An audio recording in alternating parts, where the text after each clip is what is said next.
Du 4 au 8 octobre 2010, la base aérienne de Dijon a profité d'un dispositif de prévention à la sécurité routière et à l'éco-conduite voulu par le ministère de la Défense. Les militaires ont pu conduire une Citroën C4 reliée à un ordinateur analysant tous les comportements au volant. Que faut-il faire pour diminuer sa consommation de carburant? Quelques astuces avec le formateur Dominique Lemarquand. Il faut qu'on ait le plus possible une vitesse constante ou encore mieux, ce qu'on appelle aux États-Unis le pulse on glide, c'est-à-dire que j'accélère et je laisse couler la voiture. Une deuxième astuce, c'est de passer ces ronds-points en petite troisième et pas en seconde. Dès qu'on décèle une zone de danger potentiel, si vous mettez votre pied au-dessus du frein, vous allez gagner une demi-seconde de temps de réaction.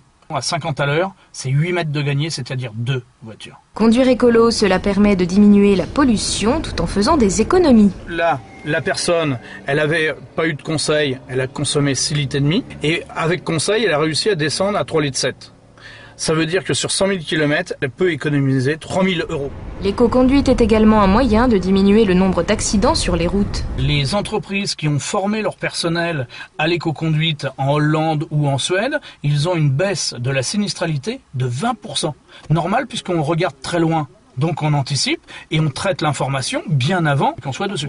Les gens, honnêtement, ils sont subjugués. Ils descendent de la voiture, ils me disent merci, j'ai appris plein de choses. Ils me disent presque tous qu'ils vont essayer de faire ça. Mais ils me disent tous aussi que ça va pas être facile. C'est vrai qu'au départ, c'est un peu déroutant. On a beaucoup de choses à analyser, à se rendre compte.